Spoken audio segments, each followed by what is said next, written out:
So hello guys, welcome to my channel lima official. তো তোমরা সবাই কেমন আছো? আশা করছি সবাই ভালো আছো। আমরা অনেক ভালো আছি। তো আজকে আমরা করতে চলেছি একটা প্র্যাঙ্ক কল আমার একটা ননদকে। তো তোমরা দেখতে থাকো। ওদের বাড়িতে কয়েকটা, জাস্ট বেশি না, তোমরা আবার সত্যি ভেবো না, ওদের বাড়িতে জাস্ট কয়েকটা গাঁজা ছিল। তো আমি ভাবলাম যে এটা নিয়ে প্র্যাঙ্ক করি। তোমরা আবার সত্যি ভেবো না গাইজ, ওটা কিন্তু আমি কিন্তু মিথ্যা বলতেছি, ওদের বাড়িতে কোনো গাঁজা নেই, আমি মিথ্যা বলতেছি। এটা জাস্ট ভিডিও। যাই হোক, ওকে কলটা করা যাক।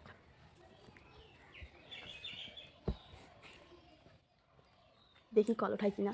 সাবধান, কখনো সোশ্যাল মিডিয়া অ্যাডস বা অজানা গ্রুপ থেকে ইনভেস্টমেন্ট টিপস নেবেন না। এটা সাইবার অপরাধীদের চাল হতে পারে, যা আপনার জমানো পুঁজি শেষ করে দিতে পারে। এরকম যে কোনো যে নম্বরে আপনি কল করুন। কেটে দিয়েছে গাইস, কেটে দিয়েছে, আবার লাগিয়েছি। হ্যালো হ্যালো, হ্যাঁ বলতেছি কি, আপনি কি রঞ্জনা বর্মনের মেয়ে? তো আমরা একটা খবর পেয়েছি যে আপনার বাড়িতে নাকি গাঞ্জা আছে। তো আপনাদের বাড়িতে কিছু পুলিশ যাইতেছে। হ্যাঁ, তা আপনার বাড়ির লোককে বলুন। কি বলবো? বলবো, বলো যে পুলিশ আসতেছে, কিছু একটা করো, নাহলে কিন্তু তোমাদের সবারই জেল হয়ে যাবে। আসো তোমাকে বড় प्यारी समझ गई। গাইস গাইস, ও চিনে ফেলেছে যে আমরা ওকে প্র্যাঙ্ক করতেছি। ও বুঝে ফেলেছে, কারণ আমি কাউকে প্র্যাঙ্ক করতে পারি না, আমার ভয়েস সবাই চেনে। যা, এটা এই পর্যন্তই, আর প্র্যাঙ্ক হলো না।